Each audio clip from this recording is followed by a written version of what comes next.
The questions should be answered yes or no and justified by the evidence or testimony received during the investigation.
It is simplicity itself, Watson.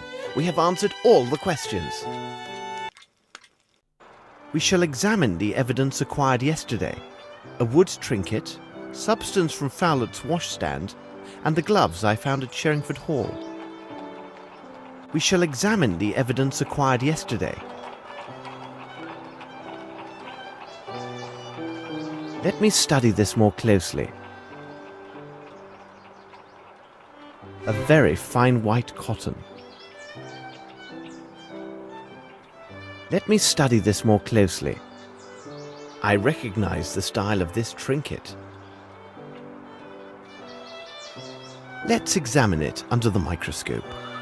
Greasy substance. Very interesting.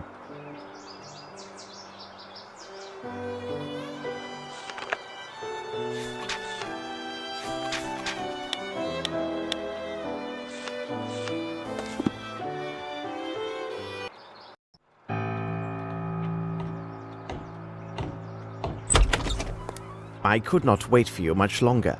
We have but a brief moment to discuss your notes before joining the inspector at Sherringford Hall. Poor Lestrade must have spent a terrible night.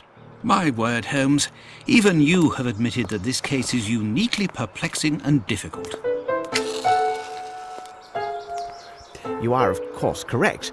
I still have not arrived at a reasonable and definite explanation of these events. You see, Watson, our success lies entirely in our ability to sift through the vast amounts of facts and evidence we have at our disposal and discern which items are of true significance. We cannot allow ourselves to be blinded by the superficial logic of forced hypotheses. We also must not overlook the trifles, as by their very existence they can destroy the most solid of theories. Watson, consider this. All persons intimately involved with the preparations for the reception knew the precise position Sir Bromsby would occupy on that stage. We must remark that they had this knowledge for at least a week beforehand. Numerous experts have made much of the fact that the deadly shot was of unnatural precision. We have also learned that Horace Fowlett was a renowned expert on all types of mechanical devices and automatons. Then Fowlett is found dead a mere 2 days ago. These facts give rise to a serious line of inquiry. I find your deductions quite probable, Holmes. But how can we explain the guest list with notes? Any probable theory about these events must correspond in all ways, including the smallest of details. Watson, I have a general idea of what you discovered during your return to the Flatham railway station. Please correct me if I get any detail wrong.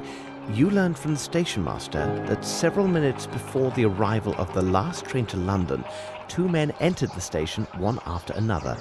First, there appeared a tall man clothed as a worker. His hat was lowered to hide his eyes, his right hand bandaged.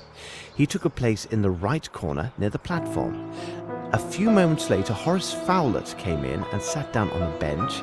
He spoke briefly with the station master and by all appearances seemed to be freezing.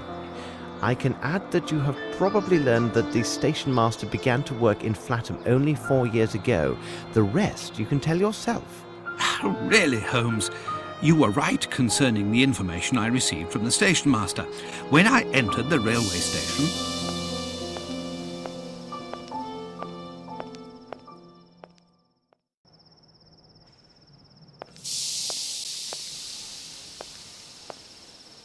Hello. If you could, I need some information regarding the last scheduled train to the north, specifically the one that ran 2 days ago.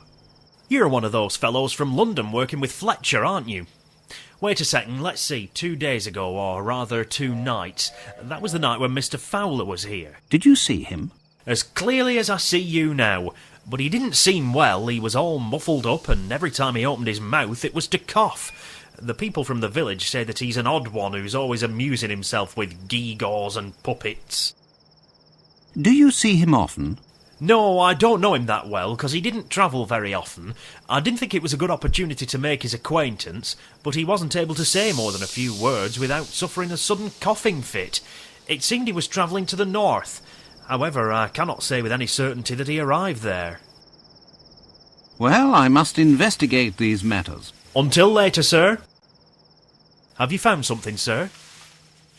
Was there anyone else on the platform? Yes, there was a fellow. I could see his face beneath his cap, and for a second I thought he had a revolver in his pocket, but then I noticed that it was merely his hand. It was all done up with a large bandage, due to some wound, I suppose. Where was he, exactly? He stood in that corner over there, and Mr. Fowlett arrived a bit later. I heard the sound of his coughing for about 5 minutes after that. When the train arrived, they boarded the same carriage. And where might I find this train carriage? Why, right here. They always use the same carriages when they put together the night trains. Aha, and here it is. This is most advantageous. If it would be a help, I can hold the train for 1 or 2 minutes at the station, so you might have a look inside. Thank you very much. Well, I must investigate these matters. Until later, sir.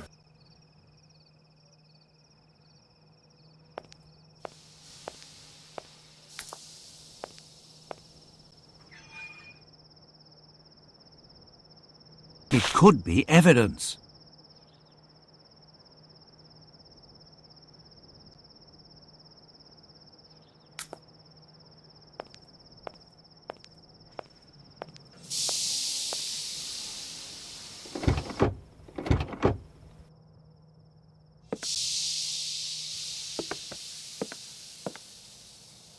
There is nothing of interest here.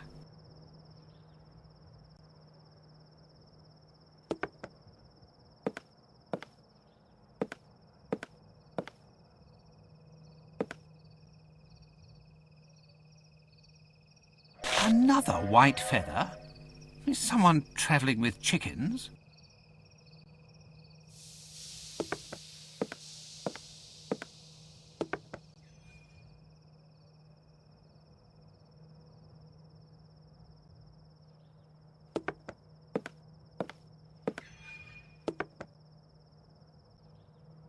Someone has forgotten their cap, and I believe that hairs on it are red.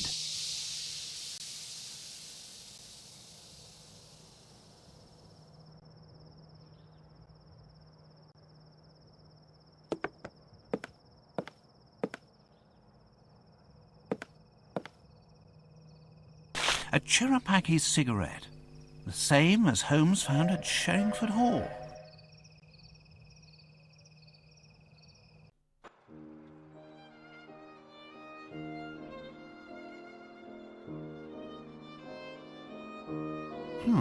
A red hair. This is splendid, Watson.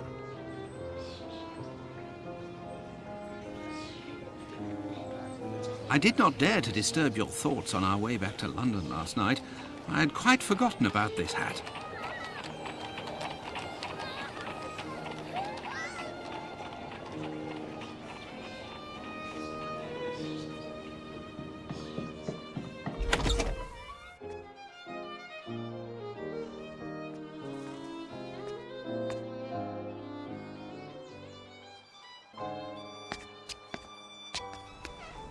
What can we do for you today, Mr. Holmes? Come near, Wiggins.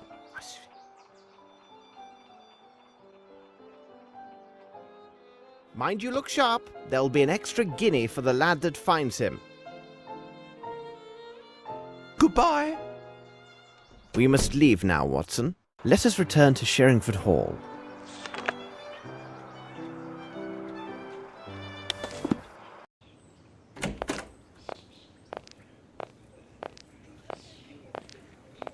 Cabby!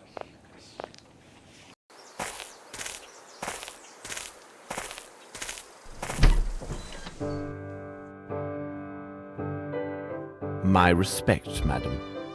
It would seem that you have received good news. Oh, it's Miss Bromsby and her admirer, Lieutenant Harrington. It is wonderful to see love bloom despite such tragic circumstances. Have you ever met Wyatt Collins? The nephew of the late Sir Bromsby? Oh, I have seen him just a few times since I was hired at Sherringford Hall. He stopped visiting the hall because of a quarrel with his uncle, I think. How would you describe him? He was a very tall and slender young man with a bright red hair. He's not well mannered. Have you seen Inspector Lestrade? He is with Miss Bromsby and Lieutenant Harrington in Sir Bromsby's office. He's waiting for you. Thank you for your assistance, Miss Lambert. You are surely welcome. Hello. You seem to be in a fine mood. Oh, yes, because I am sure that Miss Bromsby and Lieutenant Harrington will make a splendid couple. He's very handsome and rich. Wait, and how do you know this? The brother of my cousin's boyfriend is currently employed in the Queen's Army Hostel. He said that the lieutenant gave him a very generous tip when he carried the lieutenant's trunks during his move. You don't say. Yes, and if they decide to get married and make their home here, we won't be afraid for our jobs. And considering their youth, the family wouldn't stop growing anytime soon. I used to be a nurse, you know. Well, I must leave you now. Please say hello for me to your doctor friend.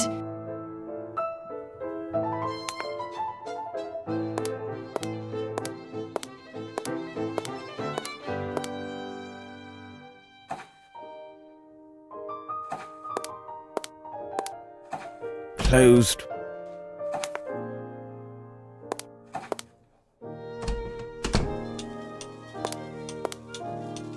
Closed.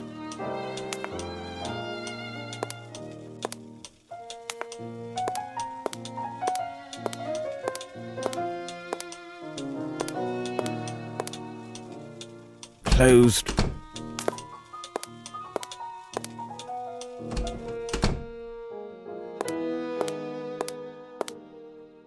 Hello, Mary.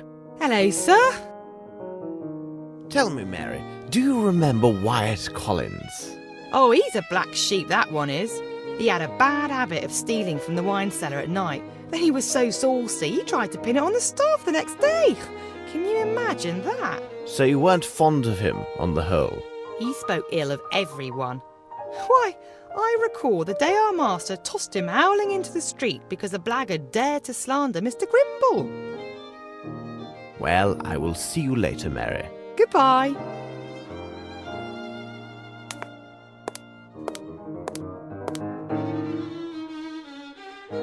Well, it's not too early. I've just informed Miss Bromsby about Mr. Fowlett. Besides, I told her about the notes that suggested Sir Bromsby's wish to amend his will in favour of Mr. Grimble. According to our solicitors, this new development does complicate the succession. Let's hope Mr. Bromsby's safe contains an official document which will allow us to see things more clearly. I do hope you've discovered the code, because I did not sleep well last night and I'm in no mood for riddles.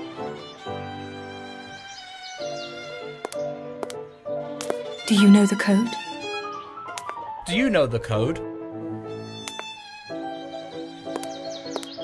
A remarkable portrait of the late Sir Bromsby. Ideal spot for a hiding place. The sequence of numbers found at Fowlett's should help me discover the code.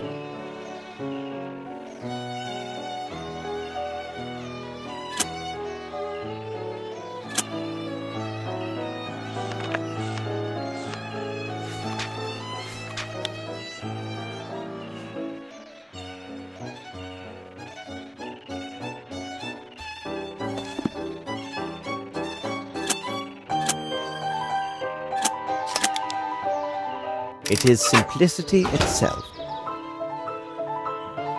This could be valuable evidence.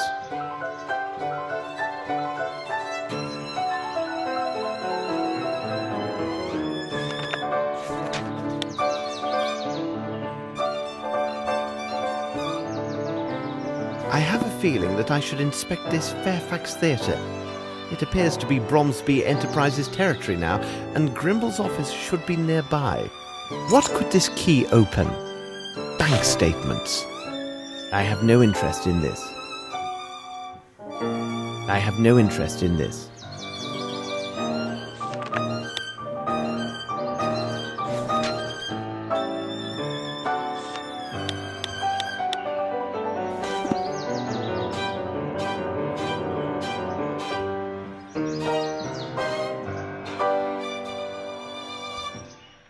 I have no interest in this. I have no interest in this.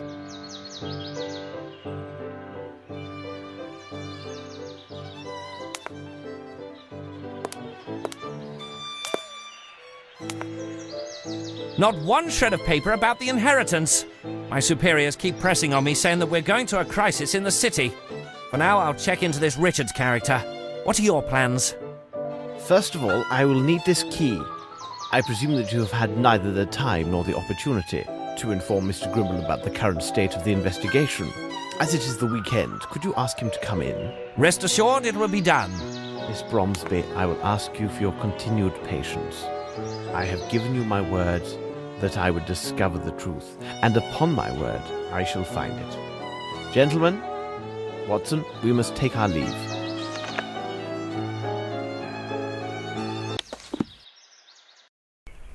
But what are we doing at this place? And why did you ask Lestrade to call Herman Grimble to Sherringford Hall? To ensure Grimble would not find us here. In the pursuit of justice, Watson, we are once more obliged to bend the law. Sorry, but why? If Scotland Yard can be shown the necessity of searching the offices of Bromsby's cement works, many things may happen. Exactly, Holmes. Now, Watson, we need to find a way into the cement works. Oh, Watson, it seems fortune favours us.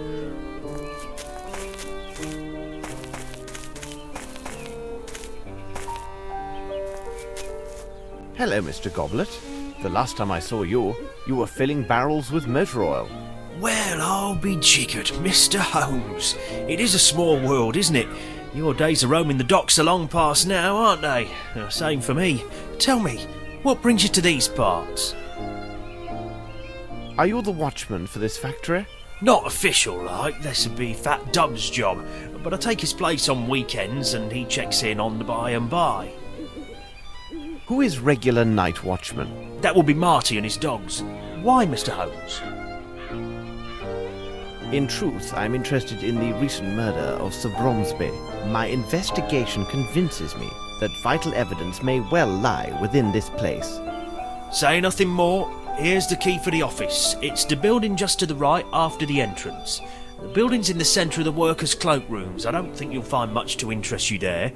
Further in the yard, there's the storehouse for raw materials. Do you also have the key to the former Fairfax Theatre? No, I don't have that key. The only key I know of was given to Mr. Grimble when the building was bought. Mr. Holmes, you must make haste, as Dubbs has not been by for over 2 hours, so I'd expect him in the next quarter hour or so. No need for thanking me. This is small service indeed for all that you've done for me in the past. We will return. I'll wait for you.